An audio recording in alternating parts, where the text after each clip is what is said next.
총장님, 결국은 제가 요구하는 자료를 제출하지 않는데요. 뭐가 그래 숨길 게 많습니까?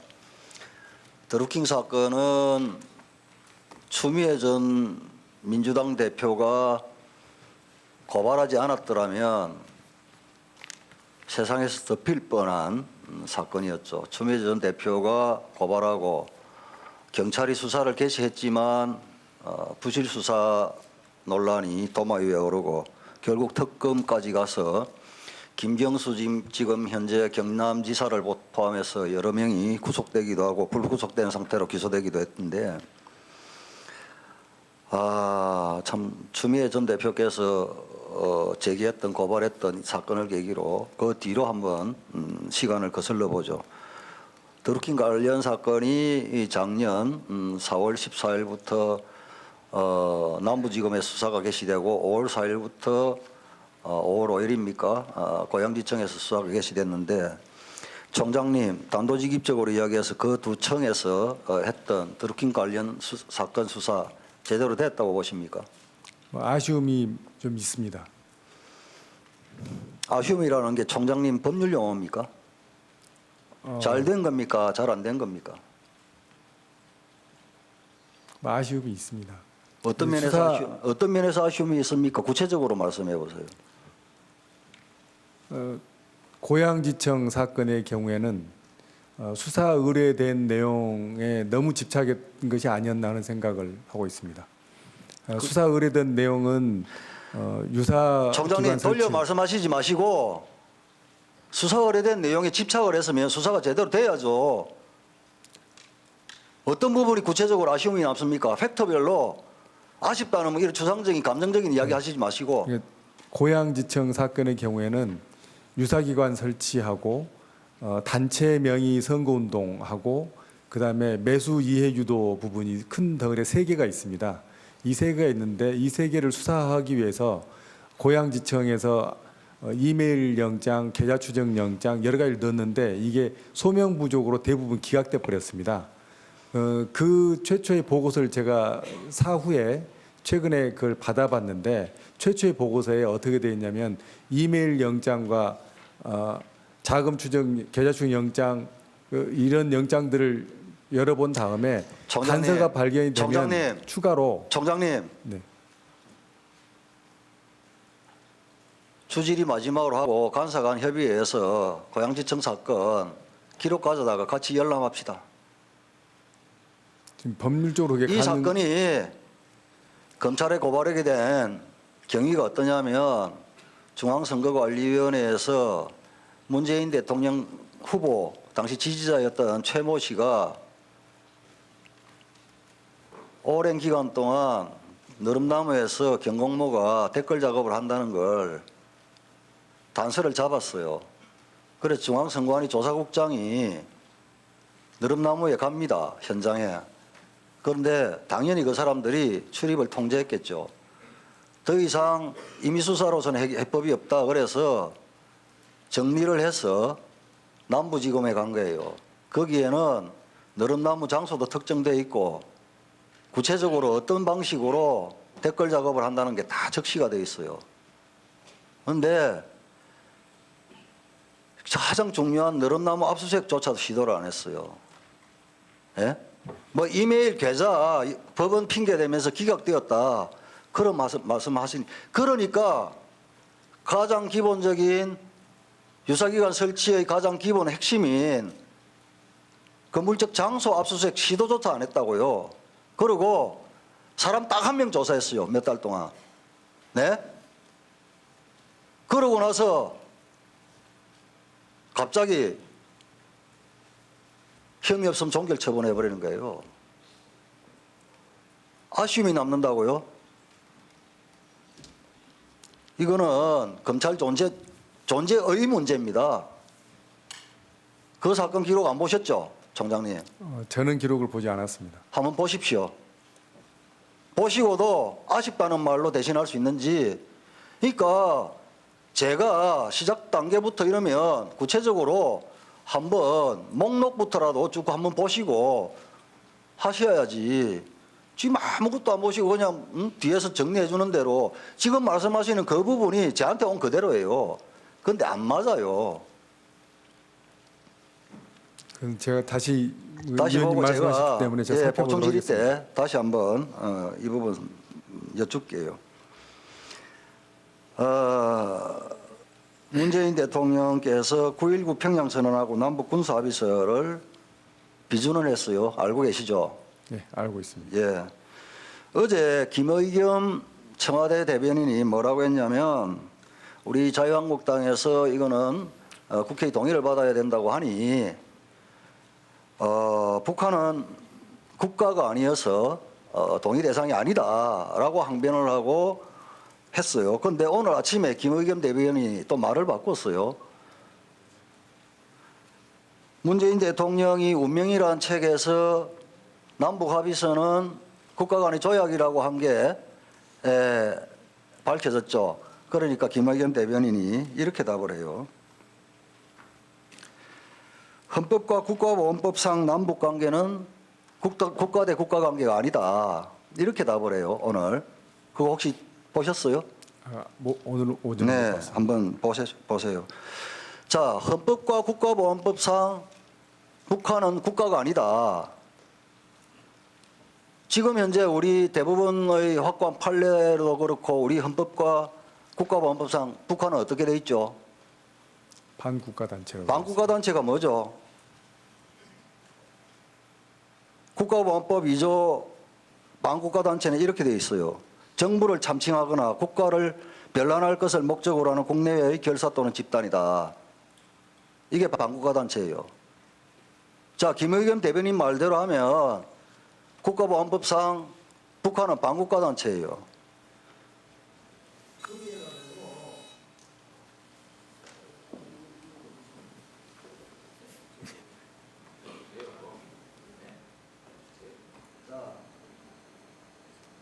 거기에다 이제 군사합의서 내용을 들어가 보면 해상 완충 수역을 설정, 포사격과 기동훈련 금지 뭐 이런 게 들어가 있고 또 두드러진 것은 군사분계선 주변의 공중정찰 활동 중단이 들어가 있어요. 군사합의서에. 이건 자타가 공인하듯이 북한의 도발 억지력 중에서 가장 강력한 억지력 중에 하나가 군사분계선 주변의 정찰활동, 공중정찰활동이에요. 이걸 우리가 안 하겠다고 한 거예요. 북한은 이게 안 돼요, 지금도. 근데 우리는 하고 있고 할 수가 있는 거예요. 지금 해오고 있고. 이걸 우리가 포기한 거예요. 이쯤 되면, 총장님, 우리 형법 99조에 의해서 적국에게 군사상 이익을 공유하거나 우리 대한민국의 군사상 이익을 해하거나 이 구성요건 검토해보. 구성 요건에 대해서는 저희들이 평상시에 가끔 그런 논의를 하고 있는데 거기에는 해당되는 지역 부분은 좀 더 검토를 해봐야 될 것 같습니다. 네, 해봐야 될 것 같습니다. 말씀하신 대로 평상시에 하는 일이기 때문에 법리 검토는 꾸준히 하고 있습니다. 아니 제가 지금 이건 특단의 상황이 생겼기 때문에 하시겠습니까? 법리 검토? 저희들이 법리 검토하는 게 저희들 업무이기 때문에 법리 검토를 꾸준히 하고 있습니다. 대원들 결과를 주시겠습니까? 그럼? 법리 검토 해보고 결론이 나면 보고 드릴 수 있는 방법을 찾도록 하겠습니다. 법리 검토를 해보시겠다. 알겠습니다. 예, 수고하셨습니다.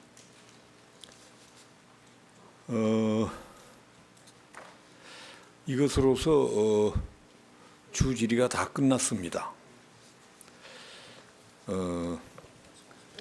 보충 질의에 들어가야 될 텐데요. 제가 업무 보고한 내용과 관련해서 몇 가지 좀 확인을 해보겠습니다. 업무 보고 45페이지에 보면 국민을 위한 검찰 개혁이라고 해가지고 몇 가지 사항들이 나옵니다. 우선 직권 재심 청구를 299명에 대해서 했다. 이런 내용이 나와요. 그리고 재심 청구 기간은 보면 그 17 작년 9월부터 금년 8월까지 소위 문재인 정권이 출범한 뒤에 이런 일을 하게 된 겁니다. 어디 요구에 의해서 한 겁니까? 안 그러면 검찰이 자체적으로 한 겁니까? 저희들 내부에서 회의를 하면서 직권 재심을 하는 게 좋겠다는 결정을 하였습니다. 왜 문재인 정부 들어서 이럴 필요가 생겼죠? 관련된 사건들 중에서 공범에 대해서 이미 무죄가 확정된 재심을 통해서 무죄가 확정된 사건들하고 일부에 대해서는 위헌 결정이 이미 나은 사건들입니다. 그래서 그 전에는 이럴 필요성이 없었습니까? 그 전에는 이럴 필요성이 없었느냐고요. 직권 재심이 법률상 당사자 또는 검사가 하게 돼 있어서 당사자 중에서 저희들이 의사를 확인해 보고 당사자가 직권 재심을 해달라고 요구를 하면 저희들이 직권 재심을 하는 걸로 결정했습니다. 예, 글쎄 좋은데요. 검사가 직권재심 청구한 것 자체를 문제 삼는 것이 아니고 왜 문재인 정부 들어와서 그랬느냐라는 걸 제가 말씀을 드린 겁니다. 주로 어떤 사건이 발굴이 됐어요? 많이 직권 재심 주된 사건이 여기 써진 대로 긴급조치 위반 사건이 가장 많습니다.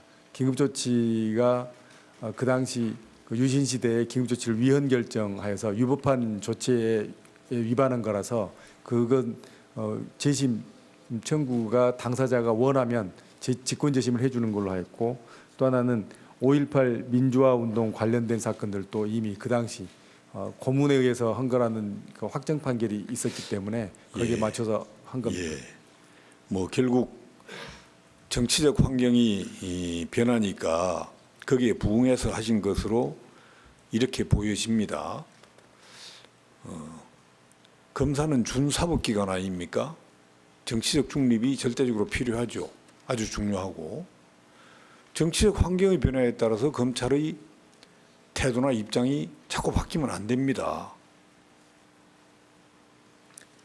그 과거사 진상조사단 구성해서 운영한 것도요, 마찬가지 문제가 될 수 있겠는데, 이 과거사 진상조사단 이거 법무부에는 없습니까? 법무부에도 있죠.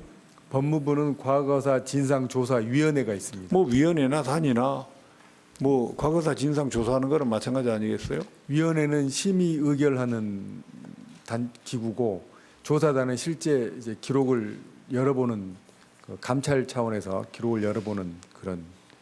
예, 뭐 큰 차이는 없다고 생각합니다. 지금 검찰의 과거사 진상조사단 구성한 걸 보면 7개 팀 36명으로 구성되어 있다라고 보고가 돼 있고, 팀 내 뭐 교수, 변호사 등 외부 단체 4명, 검사 내부 단체 단원 내부 단원 2명, 이렇게 6명으로 구성된 것 같은데, 그래가지고 김근태 고문 은폐 사건 등 15건 본조사를 했다고 되어 있는데요. 이건 역시 그런 과거 시국 사건들입니까? 사건 선정은 조사위원회에서 하였고, 그 위원들이 구체적으로 누구세요? 특히 외부 위원들. 예, 아까 말씀드렸듯이 이런 일에 관여하는 위원이라면 그 공개돼도, 특히 이 국감에서 공개돼도 그것은 뭐 법 위반 사항은 아닌 것 같은데. 조사위원은 법무부 소속으로 되어 있어서 저희들이 명단을 가지고 있지 않습니다. 그리고 조사단에 소속된 위원의 경우에는 내부위원은 저희들이 대부분 평검사들과 일부 부장검사. 예, 내부위원은 당연히 할 수 있는 일이니까요. 좋은데 외부위원이 누구냐 이 말입니다. 뭐 어떤 외부위원들 중에 민변이나 이런 특정 단체에 속한 사람들이 얼마나 있어요? 그러한 성향으로 저희들이 선별을 하지 않았기 때문에 그 정확한 이유는 잘 알지 못하겠습니다. 예, 잘 모르시는 것 같은데 좋습니다. 지금 검찰 수사심의위원회 예. 예, 중요 사건의 수사를 계속할 것인지 여부, 예. 그리고 공소를 제기할 것인지 여부, 구속영장을 청구할 것인지 여부, 뭐 이런 것들을 심의하기 위한 위원회를 설치한 것 같은데 이게 검찰에서 필요한 위원회입니까? 이 위원회를 만든 건 논란이 지속돼 가지고 신뢰의 위기가 왔을 때 하려고 한 겁니다. 그래서 논란이 없으면 이 위원회를 열질 않습니다. 그런데 이렇게 외부 위원회에 그 결과를 가지고 검사가 수사 여부에 대한 결정을 했어야 되겠어요? 수사의 가장 전문가는 검사 아닙니까? 그러면 이런 담당 검사에게 주어져 있는 가장 중요한 권한이자 또 책임이에요. 그럼 담당 검사님이 사건을 수사해가 결정할 일을 외부위원회의 결정에 기댄다면 그게 말이 되겠어요? 뭐 이 나라가 위원회 공화국도 아니고 말이죠. 지금 어떻습니까? 이런 그 위원도 물론 당연히 외부 위원이 많이 들어가 있을 텐데 그런 위원 누군지 압니까? 수사심의위원회는 전원 외부위원입니다. 저는 외부입니까? 네, 그렇습니다. 그러니까 이 공무원이 해야 될 일을 외부 사람들한테 위원회의 그것도 결정으로 이렇게 처리하게 되면 그 공무원은 난중 그 책임에 패했다는 의혹을 안 받겠어요? 자신이 책임지고 해야 될 일을 외부 사람들한테 그것도 위원회 결정으로 미룬다면 이게 무슨 공무수행입니까? 이런 일을 과거에도 한 일이 있어요? 문재인 정부 들어와서 처음 하는 거죠? 과거에 비슷한 건 검찰 시민위원회를 구성을 하여서 일선 지검 지청 단위에서 저희들이 흔히 접할 수 있는 사건 중에서 법률적인 이 사건 양정에 관해서 논의를 가치가 있으면 회부하는 사례를 쭉 해왔습니다. 그리고 아주 국민적인 의혹이 있는 사건, 국민적인 논란이 있는 사건에 대해서는 대검 차원에서 시민위원회를 좀 확대해서 운영하는 방식으로 지금 한 겁니다. 그래서 일시적으로 뭐 하는 건 모르겠는데 지금 제가 지적한 직권 재심 청구 작년 9월부터 시작했고요. 그리고 검찰 진상조사단 이거 금년 2월부터 시작했어요. 그리고 검찰수사심의위원회 금년 1월부터 시작했어요. 전부 문재인 정부 들어와서 시작을 했는데 아까 말씀드린 것처럼 검찰의 생명은 저는 정치적 중립이라고 봐요. 정치에 휘둘리면 안 됩니다. 그러면 검찰 조직 자체가 위험해져요.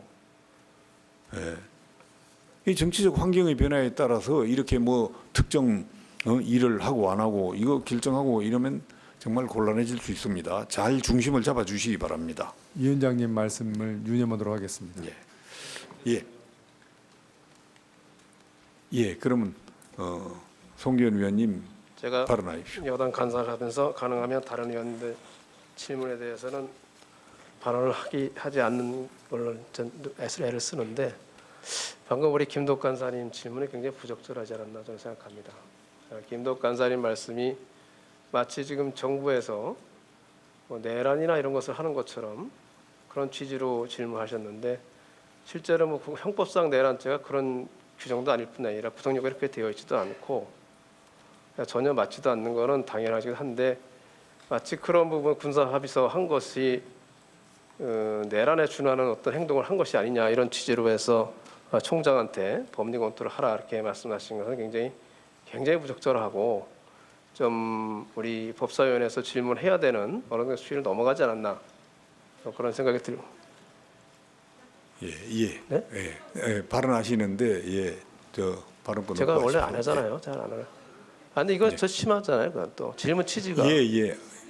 이은재 의원님. 그거 다른 예. 얘기잖아요. 예. 발언권 얻고 하십시오. 예. 그 도대체 그 내란죄를 했다는 것인지 안 했다는 것인지 이렇게 질문하는 것 자체가 그냥 전 납득이 가지 않습니다.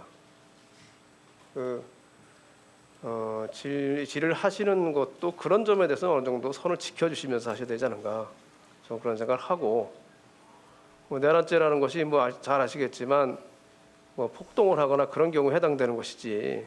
총장님도 그런 기본적인 구성 요건을 알고 대답을 하셔야지. 그걸 뭐 법률가들 하고 있다 이렇게 대답하는 것도 말이 안 된다고 생각을 하고, 저는 이런 부분은 좀 짚고 넘어가야 되지 않는가 생각을 하고, 우리 김대우 위원님께서 그 점에 대해서는 분명히 또 한번 말씀해 주셔야 될 필요가 있지 않을까 저는 생각됩니다. 그 내란죄를 저질렀다는 것인가요? 내란을 했다는 것인가요? 예. 그러면 우리 존경하는 김대우 위원님 송기영 간사께서 평소와 달리 이렇게 그렇게 또 하지 않기로 약속했던 상대 의원의 질의 내용을 또 문제 삼는데요.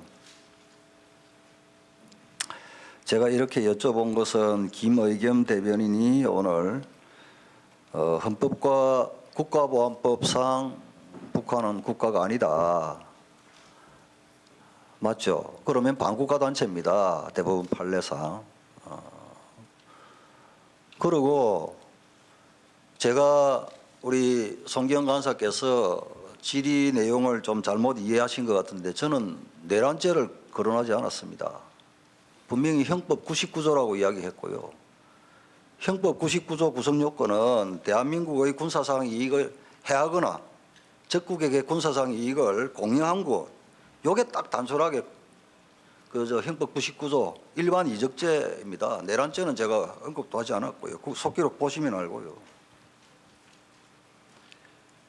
제가 질문 내용에서도 말씀드렸다시피 지금 군사합의서 내용이 여러 개가 상당히 지금 우리 국가 안보에 지대한 영향을 미친다. 군 전문가들이 그렇게 이야기를 합니다. 특히 군사분계선 주변에 있어서의 공중정찰 활동은 북한 도발 억지력이 가장 강력한 그런 상황입니다.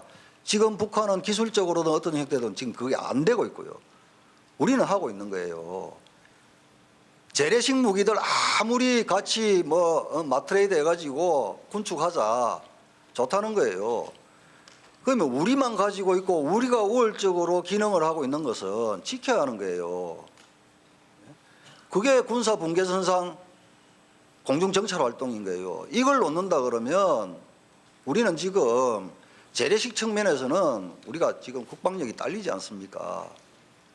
그 말을 한 것이고 이게 과연 우리 군사상 이익을 해한 것이냐, 역으로 적국인 북한의 군사상 이익을 공유한 것이냐, 이걸 따져보라는 것이 저는 내란죄 이야기 한 적도 없고 오히려 송기현 의원님께서 내란죄 말을 하시는데 속기록 보십시오. 저는 분명히 형법 99조 일반 이적죄를 이야기한 거예요. 자, 다시 한번 말씀드리지만 좀 제대로 파악을 하시고 문제 제기를 하시는 것도 좋지만 일단 우리는 상대방 의원님께서 하신 말씀에 대해서 질의를 통해서 그게 사실이냐 아니라고 논박을 해주시면 제 이야기가 설득력을 잃을 것 아닙니까? 그렇게 하시지.